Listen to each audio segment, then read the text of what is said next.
பேரன்பு கொண்ட சொந்தங்கள் யாவருக்கும் வணக்கம். வணக்கம்.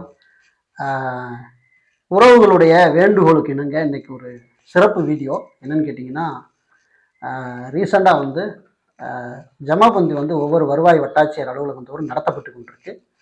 இந்த ஜமாபந்தியில் கலந்து கொண்டு எண்ணிலடங்காத உறவுகள் தங்களுடைய நில பிரச்சனைகளுக்கும் சரி, ஆக்கிரம பிரச்சனைக்கும் சரி, மற்ற எந்த பிரச்சனைகளுக்கும் மனு கொடுக்கும்போது அந்த மனுவை சரியாக தான் வருவாய்த்துறை ஃபாலோ பண்ணுதா, இந்த ஜமபந்தியில் வாங்கக்கூடிய மனுக்களுக்கு சரியான தீர்வு கிடைக்குதா அப்படிங்கிறது ஒரு கேள்விக்குறியாகவே இருக்குது. நிறைய உறவுகள் பல வருஷமாக கொடுத்துட்டு இருக்காங்க, எந்த தீர்வுமே இல்லை அப்படின்னு சொல்கிறாங்க.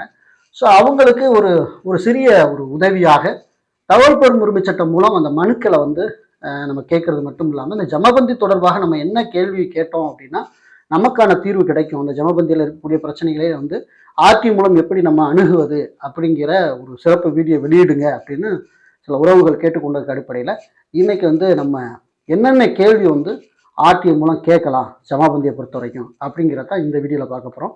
வணக்கம் பலா. வணக்கம். ஆர்டிஐ சட்டம் 2005ஆம் ஆண்டுலேருந்து தற்போது வரைக்கும் நடைமுறையில் இருக்குது. ஸோ ஒவ்வொரு அரசாங்க அலுவலகத்திலையும் நடக்கக்கூடிய டிரான்ஸ்பரன்சி, வெளிப்படைத்தன்மை அல்லது ஊழல், இதெல்லாம் ஒரு சாமானிய மக்கள் கேட்டு தெரிந்து கொள்ள முடியும். அதற்கான நடைமுறைகள் இருக்குது. நம்ம நிறைய விழிப்புணர்வு பண்ணியிருக்கோம். இன்றைக்கி ஜமபந்தி தொடர்பாக நம்ம போய் கலந்துட்டு வந்தோம். கலந்துட்டு வந்ததில் நம்ம எப்படி ஜமபந்தி தொடர்பாக ஆர்டிஐ நம்ம அணுகலாம், எழுதலாம், அதை கொஞ்சம் நீங்கள் எக்ஸ்பிளைன் பண்ணினா கொஞ்சம் நல்லா. இல்லை, அதான் நம்ம ஏற்கனவே இது மாதிரி நிறையா நம்ம ஆர்டிஐ எப்படி எழுதுறோன்னு வீடியோ போட்டிருக்கோம். இருந்தாலும் ஜமாபந்திக்கு எப்படின்னா, நம்ம ஒவ்வொரு மாவட்டத்திலையும் ஒவ்வொரு ஸ்டேட்டில் நடந்திருக்கும். அதாவது குறிப்பிட்ட அந்த ஜூன் ஜூலைக்குள்ளே எல்லாம் முடிச்சிருவாங்க. ஆமாம், பசலி ஆண்டுன்னு சொல்லும் போதே ஜூலை 1லேருந்து ஜூன் 30 வரைக்கும். அதான் கணக்கு ஒரு ஆண்டு. நம்ம வருவாய் பசலி ஆண்டுனா ஜூலை 1ஆம் தேதியிலேருந்து ஜூன் 30 வரைக்கும் ஒரு பசலி அந்த மாதிரி தான் கணக்கீடு பண்ணுவாங்க. அந்த வருஷத்துல என்னென்ன நிலத்துல எதுவும் மாறுதல் நடந்திருக்கா, நில வகை மாறி இருக்கா, அந்த மாதிரி எல்லா டீட்டெயிலுமே நிறைய பிரச்சனைகள். நிதியாண்டு அப்படின்னா ஏப்ரல் 1லேருந்து மார்ச் வரைக்கும் இருக்கிற மாதிரி ஒவ்வொரு பசலி ஆண்டு இது நடக்கும். ஒரு சில மாவட்டத்துல மே மாசமே ஸ்டார்ட் பண்ணிடுவாங்க. ஏன்னா ஆனா கால்குலேஷன் பார்த்தோம்னா ஜூலை 1லேருந்து ஜூன் 30 வரைக்கும், அதுக்குள்ள எந்த மாசம் வேணாலும் நடத்தலாம். கடைசி அந்த மே மாசம், அந்த ஜூன் ஜூலை இந்த மாதிரி ஒண்ணு ஸ்டார்டிங் நடத்துவா, இல்ல எண்டிங் நடத்துவாங்க, அந்த மாதிரி நடத்துவாங்க. இப்ப அதுல பாத்தீங்கன்னா உங்க மாவட்டத்துல உங்க வட்டத்துல ஒவ்வொரு வட்டத்துக்கும் ஒவ்வொரு பிற்கா வரையா நடத்துவாங்க. ஒரு 2 பிற்கா 3 பிற்காவுக்கு ஒரு நாள், அடுத்து ஒரு 3 பிற்காவுக்கு ஒரு நாள், அந்த மாதிரி நடத்துவாங்க. அந்த மாதிரி நடத்தும் போது உங்களுடைய மாவட்டம் வட்டம் போட்டு எந்த தேதி, முதல்ல ஜமாபந்தி எந்த தேதியிலேருந்து எந்த தேதி வரைக்கும் நடந்துச்சுன்னு ஒரு கொஸ்டின் தகவல் கேட்கலாம். ஃபர்ஸ்ட் கொஸ்டின் ஜமாபந்தி எந்த தேதியிலேருந்து எந்த தேதி வரைக்கும் இந்த வருவாய் வட்டாட்சியர் அலுவலகத்துல நடைபெற்றது. சரி, இந்த செய்திய நீங்க எப்படி மக்கள்கிட்ட தெரியப்படுத்துனீங்க? சூப்பர். ஏன்னா கண்டிப்பா ஜமாபந்தி தொடர்பான அறிவிப்பு பேப்பர்ல வரணும். இல்லைன்னா அலுவலக அவங்க அந்த செய்தி குறிப்புல வெளியிடணும். அப்படின்னா மாவட்ட ஆட்சியர் அந்த லிஸ்ட் அவரோட அரசியல் தேதியில இந்த நடக்கும் அப்படின்னு சொல்லிட்டு. நேற்று ஒருத்தர் பேசும்போது இந்த மாதிரி வெள்ளூர்ல இருந்து ஒருத்தர் பேசினாரு. அப்ப நான் அந்த ஜமாபந்தி தொடர்பா கேட்டேன். இல்லைங்க, எந்த ஒரு அவேர்னஸ் இல்லை, எங்களுக்கு எதுவுமே தெரியல. நான் சொன்னேன், நடந்துருச்சா அப்படின்னு. தெரியலங்க, கேட்டா தாங்க தெரியும். அப்போ மக்கள் மத்தியில் அந்த ஜமாபந்தினா என்னன்னே தெரியல, அந்த அவேர்னஸும் இல்லை. அதை அறிவிப்பு எதுல விட்டுருக்காங்க நம்ம கேட்கலாம். அந்த கேள்வியிலே சேர்த்துக்கலாம். அதுலயே சேர்த்துக்கலாம். ஓகே. அடுத்து நீங்க என்னன்னா ஜமாபந்தில கலந்து கொள்ளக்கூடிய அலுவலரோட விவரத்தை கேட்கலாம். ஓகே. இந்த ஜமாபந்தில எந்தெந்த அலுவலர்லாம் கலந்துக்கிட்டாங்க, எந்தெந்த துறை சார்ந்தவங்க கலந்துக்கிட்டாங்க, அந்த மாதிரி லிஸ்ட் அதுல ஒரு தகவலா கேட்கலாம். ஓகே. ரெண்டாவது தகவலா ரெண்டாவது தகவல் தான் நம்ம சொல்லிட்டோமா? ஆமா. மூணாவது தகவல் அந்த எந்த தேதியில் நடந்துச்சுன்னு ஒரு தகவல் கேட்கலாம். ஓகே. எந்த மாதிரி பிரச்சாரம் பண்ணாங்க, மக்கள் கொண்டு போய் சேர்த்தாங்க, அந்த தகவலை எப்படி கொண்டு போய் சேர்த்தாங்க ரெண்டாவது கேட்கலாம். மூணாவது அதுல கலந்து கொண்ட அலுவலர்கள் துறை ரீதியா நம்ம கேட்கலாம். எந்தெந்த துறை ரீதியா கலந்து கொண்டாங்க, யாரோட தலைமையின் நடைபெற்றது, அந்த லிஸ்ட். மூன்றாவது கேள்வி. அதே மாதிரி அந்த ஜமாபந்தியில கலந்து கொண்ட மக்கள் கொடுத்த புகார்ல மொத்த எண்ணிக்கையை கேட்கலாம். ஓகே. இப்போ பாத்தீங்கன்னா, இப்ப 4 பிற்கா இருந்துச்சுன்னா 4 கூட்டம் நடத்துவாங்க. அப்படி இருக்க போது நீங்க ஒட்டுமொத்தமா இந்த வட்டாட்சியர் அலுவலகத்தில் நடைபெற்ற அத்தனை கூட்டத்திலையுமே மொத்த மனுக்களுடைய எண்ணிக்கையும் கேட்கலாம். இல்ல உங்க பிற்கா அதுக்கு மட்டும் கேட்கலாம். ஓகே. இப்ப நான் மங்களூர் பிற்கால இருந்து போயிருக்கேன். ஆமா. மங்களூர் பிற்கா மட்டும் ஒரு நாள் நடந்துச்சு. அந்த நாள்ல வந்து எத்தனை மனுக்கள் வரப்பட்டது? மங்களோடி பிற்கானா அதுக்குள்ள ஒரு 3 கிராம ஊராட்சி அந்த மாதிரி கிராம நிர்வாகம் உள்ள சேர்ந்து ஆமா ஆமா 3 சேர்ந்தது ஒரு பிற்கா, 4 சேர்ந்தது ஒரு பிற்கா, அந்த மாதிரி இருக்கும் வருவாய் கிராமம். அந்த வருவாய் கிராமத்தை அதை மட்டும் நம்ம கேட்கலாம். Okay okay. அது இல்லாம ஓரளா ஃபுல்லாவே கேட்கலாம். அதையும் மனு வந்து நீங்க ஃபுல்லாவே கேட்டுருங்க, அப்பதான் கரெக்டா இருக்கும். அது எப்படி கேட்கறது? எத்தனை மனுக்கள் கொடுக்கப்பட்டது? ஆமா, அதாவது இந்த தேதி நடைபெற்ற ஜமாபந்தியில் மனுதாரர்களிருந்து பெறப்பட்ட மனுக்களின் மொத்த எண்ணிக்கை. Okay okay okay okay. நீங்க அதுல இன்னொரு இது கூட கேட்கலாம், துறை சார்ந்த மனுக்களின் எண்ணிக்கையை கூட தனியா கேட்கலாம். இல்ல அதுலயே வந்து துறை சார்ந்த மனுக்கள் எத்தனை பெறப்பட்டது? ஆமா, தனித்தனியா. வருவாய்த்துறை கொடுத்திருப்பேன், நான் இபி டிபார்ட்மெண்ட் சம்பந்தமா நான் கொடுத்தேன், வேளாண்மை துறை சம்பந்தமா குடிநீர் சம்பந்தமா கொடுத்திருக்கோம், வருவாய் ஊரக வளர்ச்சித்துறை சம்பந்தமா கொடுத்தோம். ஆமா, அது மாதிரி துறை வாரியாவும் நீங்க கேட்கலாம், மொத்த எண்ணிக்கை கேட்கலாம். அது கீழேயே துறை வாரியாக பெறப்பட்ட மனுக்கள் எண்ணிக்கை தனித்தனியாக கொடுங்க. அதே மாதிரி ஒரு சில மனுக்கள் வந்து அந்த தலைமை இருக்கக்கூடிய அலுவலர் வந்து உடனடியாக தீர்வு சொல்லிடுவார். இதுக்கு இதுன்னு உடனடியாக அப்பவே இதை பண்ணுங்க, அந்த மனு அப்பவே ஓகே முடிவுக்கு வந்துடும், தீர்வு கிடைச்சிடும். அந்த மாதிரி மனுக்கள் வந்து எத்தனை தீர்வு கிடைச்சிருச்சு, உடனடியா நிவாரணம், அதாவது தீர்வு கிடைக்கப்பட்ட மனுக்களோட எண்ணிக்கையும் ஜமாபந்தியில் கொடுக்கப்பட்ட மனுவுக்கு உடனடி தீர்வு கொடுக்கப்பட்ட மனுக்களோட எண்ணிக்கையும் கேட்கலாம், அதுவும் கேட்கலாம். அதே மாதிரி மொத்த மனுக்கள் எண்ணிக்கை நம்ம ஏற்கனவே சொன்ன துறை வாரியா கேட்கலாம். அதே மாதிரி ஒரு சில இந்த துறை வாரியா ஆகும்போது அதை மாறுதல் செய்யக்கூடிய வழிமுறைகள் என்னன்னு கேட்கலாம். இப்ப நம்ம இபியில சம்பந்தமா இந்த ஜமாபந்தியில கொடுக்குறோம், இவங்க எப்படி அதை மாறுதல் பண்றாங்க. ஒரு சிலது அந்த அலுவலர் வந்து கலந்துக்கிட்டாங்கன்னா அவங்க டைரக்டா ஆகிடுவாங்க, இல்ல அப்படின்னா இவங்க கொண்டு போய் அந்த துறைக்கு கொடுப்பாங்களா, இல்ல தபால் மூலமா அனுப்புவாங்களா, இல்ல எப்படியான. ஏன் இதை நம்ம கேட்க சொல்றோம்னா எல்லா மனுக்களுமே கணினியில ஏத்தணும். கணினியில ஏத்தக்கூடிய மனு தான் எல்லாமே. ஏன்னா ஆல்ரெடி நம்மளுக்கு ஒரு அந்த ஜமாபந்தியில நம்பர் போட்டுருவாங்க, ஒவ்வொரு மனுக்கு ஒரு நம்பர் படி சிலிப்பு கொடுத்துருவாங்க. எந்த துறை கொடுத்தாலும் அந்த நம்பர் வந்து ஜமாபந்தியில கொடுத்துருவாங்க. அப்படி இருக்கும்போது இந்த மனுவை வந்து அந்த துறை சார்ந்தவங்க எப்படி கையாளுவாங்க, அதோட வழிமுறைகள் கேட்கலாம். Okay okay okay. இப்ப எனக்கு வந்து நான் இபி டிபார்ட்மெண்ட் கொடுத்தேன்னா மனுவை ஆன்லைன்ல ஏற்றும் போது அந்த மனுவை இபி டிபார்ட்மெண்ட் ஃபார்வர்ட் பண்ணிட்டாங்க. அந்த மாதிரி எனக்கு மெசேஜ் வந்துச்சு, ஜமாபந்தியில கொடுத்த மனுவுக்கு எனக்கு மெசேஜ் வந்துச்சு, மேலும் இந்த மனுக்கள் குறித்த தகவலை நீங்க தெரிந்து கொள்ளணும்னா 1100 நீங்க அழைச்சிக்கலாம், அப்படின்னா சிஎம் ஹெல்ப்லைன் வெப்சைட்ல போயிட்டு உங்க மனுவை நீங்க சர்ச் பண்ணிக்கலாம் அப்படிங்கிற மாதிரி. 100 மனு போச்சுன்னா 100மே கம்ப்யூட்டர்ல ஏறி இருக்காது. ஆமா ஆமா, அது அதுவுமே கேட்கலாம். அதெல்லாம் கேட்டா தெரிஞ்சிருமே, அதுக்குதான் நம்ம இதை கேட்கிறோம்.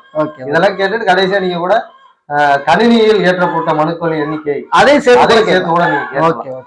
ஏன்னா இந்த மனுக்கள் எல்லாத்துலயும் இன்னொரு விஷயம் என்னன்னா, இந்த மனுக்கள்ல ஏற்றுக்கொள்ளப்பட்டது, நிலுவையில் இருக்கக்கூடியது, நிராகரிப்பு அதாவது தள்ளுபடி செய்யப்பட்டது, மூணையும் சேர்த்து கூட ஒரு கொஸ்டினா வச்சு கேட்கலாம். அது 4வது 5வது கொஸ்டினா கூட 5வது கேட்கலாம். இது கொடுக்கப்பட்ட மனுக்கள் எத்தனை மனுக்கள் ஏற்றுக்கொள்ளப்பட்டது, எத்தனை மனுக்கள் வந்து நிராகரிக்கப்பட்டது, எத்தனை மனுக்கள் வந்து நிலுவையில் இருக்கு. ஏன்னா நிலுவைனா மற்ற துறை சார்ந்ததுல நிலுவையில் இருக்கு, அவங்க விசாரணை பண்ணுவாங்கல்ல, அந்த மாதிரி இருக்க கேட்கலாம். அதே மாதிரி ஒவ்வொரு ஜமாபந்தி, அதாவது நம்ம கிராம சபை கூட்டம் நடத்துறதுக்கு இவ்வளவு 5000ல இருந்து இவ்வளவு வரைக்கும் செலவு தொகைன்னு ஒண்ணு இருக்கு, அரசாங்கமே அது பண்ணணும். அது மாதிரி ஜமாபந்திக்குன்னு அரசாங்கம் ஏதாவது நிதி ஒதுக்கி இருக்கும். இந்த கூட்டத்துக்கு எவ்வளவு செலவு, கிராம சபை கூட்டம் நடத்துறோம்னா ஒரு கிராம சபை கூட்டம் நடத்துறதுக்கு 5000 ரூபாய் வந்து அரசாங்கம் செலவு பண்ணுது. அதுபோல ஜமாபந்தி நடத்துறதுக்கு செலவுகள் கண்டிப்பா அரசாங்கம் கொடுக்கணும் இல்லையா, அந்த செலவுகள் வந்து எதற்கு பண்ணாங்க, அந்த செலவின பட்டியலை நம்ம கேட்கலாம். Okay okay. இப்ப நான் பெட்ரோல் போட்டு, நான் வந்து டீசல் போட்டு தான் அந்த கார்ல வந்து வட்டாட்சியர் சொல்லுவாரு, வட்டாட்சியர் சொல்லுவாரு. அது போக வந்து அங்க வந்து விளம்பரம் செஞ்சது கூட இதுல விளம்பர செலவுகள் கூட மேபி இதுல வந்துடும். அது எவ்வளவு அந்த கேட்கலாம். செலவின பட்டியலை கேட்கலாம் நீங்க. இந்த ஜமாபந்தியில இந்த பசலி ஆண்டுல செய்யப்பட்ட செலவு தொகை, செலவின பட்டியலை கொடுங்க, என்னென்ன செலவு மக்களுக்காண்டி பண்ணிருக்கீங்க அப்படின்னு சொல்லி ஜமாபந்திக்காண்டி பண்ணது செலவு லிஸ்ட கேட்கலாம். அதே மாதிரி அரச ஊழியர்களுக்கு மட்டும் அந்த பாதாம் பருப்பு, பிஸ்தா அந்த கணக்கு இல்லாம மக்களுக்கு, பொதுமக்களுக்கும் சேர்த்தான் செலவு செய்யப்பட்டது. அதை கேட்கறதுக்கு இந்த தேநீர் பொதுமக்களுக்கு செலவு செய்யப்பட்டது என்றால் பொதுமக்களுக்கு என்னென்ன செலவு செய்தீர்கள் அந்த பட்டியலை கேட்கலாம். அந்த பட்டியலையும் கேட்கலாம். ஏன்னா பொதுமக்களுக்கு வந்து தேநீர் கொடுக்கறது, ஏன்னா கிராம ஊராட்சியிலே தேநீர் கொடுக்குறாங்க. ஆமா, ஒரு சில ஊராட்சி. ஆமா ஆமா. இங்க ஒரு சில இடங்கள்ல ஜமாபந்தியில பார்த்தா குடிக்கிறதுக்கு தண்ணியோட இருக்கு, தண்ணியோட இல்ல, ஆல்ரெடி அந்த மாதிரி சூழ்நிலை இருக்கு. எங்க இருக்கு, ஆனா போய் கணக்கு ஒருவேளை எழுதியிருந்தாங்கன்னா அதை கண்டுபிடிக்கிறதுக்கு. அதுக்குதான் மக்களுக்கு என்ன செலவு பண்ணிருக்காங்க தெரிஞ்சுக்கிறேன். அரசு அலுவலருக்கு அந்த செலவின பட்டியல்ல காமிச்சிருவாங்க, மக்களுக்கு என்ன செலவு பண்ணிருக்காங்க தெரிஞ்சுக்கணும்னா தனியா அந்த நிதியில அது நம்ம அதையும் கேட்கலாம். பொதுமக்களுக்கு குடிநீர், தேநீர், இந்த வசதியில எவ்வளவு செலவின பட்டியல் செலவு செஞ்சிருக்கீங்க அதை கேட்கலாம், அதையும் கேட்கலாம். அதே மாதிரி முக்கியமா இன்னொரு முதல் கொஸ்டினா கேட்க வேண்டியது இன்னொன்று இருக்கு. இந்த ஜமாபந்தியில ஜமாபந்தி தொடர்பாக பராமரிக்கக்கூடிய பதிவேடுகளோட விவரத்தை கேட்கலாம். ஆனா நம்ம போனவங்க வந்து என்ன மனு வாங்கி பார்த்தாங்க, பார்த்துட்டு அதுக்கு நம்பர் போட்டாங்க. ஆனா பேரு, செல்போன் நம்பர் எல்லாத்தையும் ஒரு பதிவேடுல வந்து எழுதினாங்க. எழுதி வந்து அந்த பதிவேடுல வந்து ஓகே அந்த மனுக்களுக்கான டீட்டெயில் எல்லாமே எந்த துறை சார்ந்த மனு சொல்லி நம்பர் போட்டு எழுதினாங்க.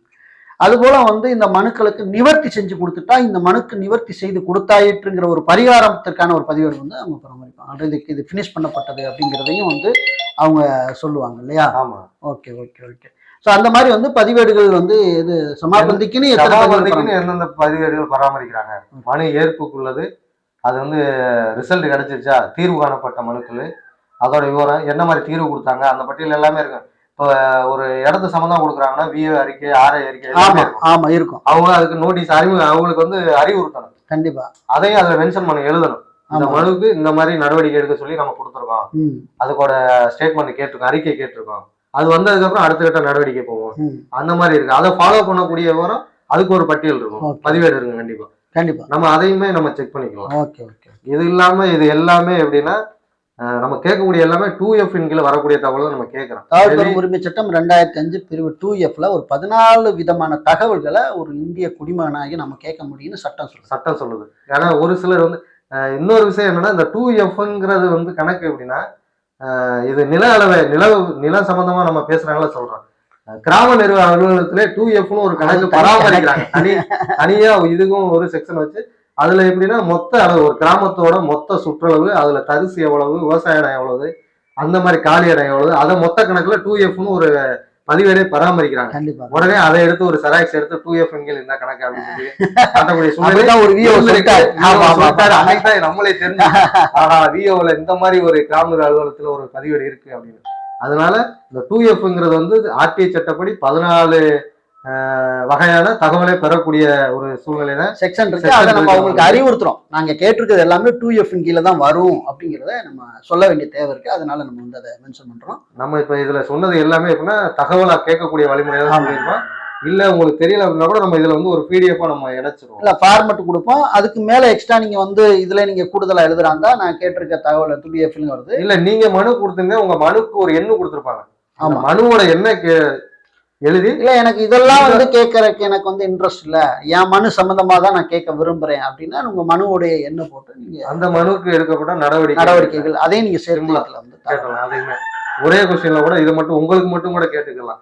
ஏன்னா ஒவ்வொருத்தவங்களும் கேள்வி கேட்க உங்களோட மனுக்கு தீர்வு கிடைச்சிச்சான்னு கேட்கும் போதே அங்க எல்லாருக்கும் வேலை நடக்க ஆரம்பிச்சு. கண்டிப்பா கண்டிப்பா கண்டிப்பா கண்டிப்பா. ஒரு 100 பேர்ல ஒரு 50 பேர் என் மனுக்கு என்னாச்சுன்னு ஆர்டிஐ சட்டத்தை பயன்படுத்தினாலே அந்த 100 பேருக்குமே அதுக்கு ரிசல்ட் வந்துடும். கண்டிப்பா நிச்சயம். நீங்க ஒரு ஆள் எடுக்கிற ஆர்டிஐ முன்னெடுப்பின் அடிப்படையில் அத்தனை பேருக்கும் தீர்வு கிடைக்கிறதுக்கான வாய்ப்புகள் இருக்கும். அதனாலதான் நம்ம வந்து தொடர்ச்சியா ஒவ்வொரு ஜமாபந்தியும் முடியும் போது நாமளும் ஆர்டிஐ பண்ணிட்டு தான் இருக்கிறோம். ஆனா இப்ப நாம ஜமாபந்திக்கு போகும்போது அங்க இருக்கக்கூடிய ஆபீசர் வந்து நம்மள்ட்ட நெய்ஸா காதல்னு சொல்லிட்டு போயிட்டாரு.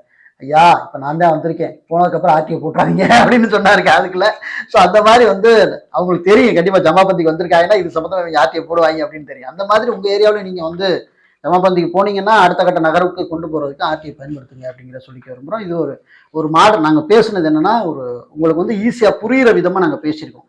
இதே வந்து நீங்க நான் சொன்னது எல்லாமே 151 நீங்க கோடிட்டு நீங்க யாருக்கு அனுப்பணும்னா வருவாய் வட்டாட்சியர் அந்த அலுவலகத்தை நீங்க அனுப்பணும். அதாவது பொதுத்தகவல் அலுவலர், தலைமையிடத்து துணை வட்டாட்சியர், அவர் தான் பொதுத்தகவல் அலுவலர். அப்புறம் உங்க வட்டாட்சியருடைய அந்த அலுவலகத்துடைய முகவரி போட்டு நீங்க அனுப்பலாம். உங்களுக்கு வேணா மாதிரி படிவம் கீழே வந்து தரோம். அதை வச்சு நாங்க சொன்னதை வச்சு நீங்க எப்படி வேணாலும் மனு எழுதுங்க. தயவு செய்து வந்து ஒரு ஃபார்மேட்டை பார்த்து நீங்க அப்படியே ஃபுல் பண்றதை விட நாங்க அதனாலதான் உங்களுக்கு வந்து இதை கத்துக் கொடுக்க நினைக்கிறோம். இப்ப இது வந்து ரியாலிட்டியா நம்ம பேசியிருக்கோம்ல, இதையே நீங்க கேட்கும்போது நீங்களே ஒரு பேனா பேப்பர் எடுத்து நீங்க எழுத ஆரம்பிங்க. அப்பதான் தகவல் பெறும் உரிமை சட்டத்துல நீங்க மனு எழுத நீங்க பழகிக்கிறதுக்கு அது அர்த்தம். தப்பா இருந்தாலும் பரவாயில்ல, மறுபடியும் நீங்க வந்து என்ன செய்யலாமோ ஒரு மனு அனுப்புங்க, அப்புறம் இன்னொரு மனு நம்ம அது சரியாயிரும், ஆட்டோமேட்டிக் சரியாயிரும். அதனால ஒரு ஃபார்மேட்டை அனுப்பும் போது நீங்க கத்துக்கிறதுக்கு வசதி இல்லாம போய் ஆமா நிறைய அதனால ஆர்வம் இல்லாம பேசி சொல்றதோட நீங்க அதை கூர்ந்து கவனிச்சு மனசுல பதிஞ்சுக்கிறீங்கன்னு சொல்லிட்டுதான் இது எல்லா மக்களுக்கும் கிராமப்புறத்துல இருக்கிற அத்தனை மக்களுக்கும் இந்த தகவலை கடத்துங்க. ஒருவேளை நீங்க பட்டா சிட்டா இதெல்லாம் திருத்தம் பண்றதுக்கு இல்ல ஆக்கிரமிப்பு எடுக்கிறதுக்கு நீங்க ஜமாபந்தி நீங்க மனு கொடுத்துருப்பீங்க. அந்த மனுவுக்கெல்லாம் தீர்வு கிடைக்கணும் அப்படின்னா இந்த தகவல் பெறும் உரிமை சட்டத்தை நீங்க பயன்படுத்தணும்.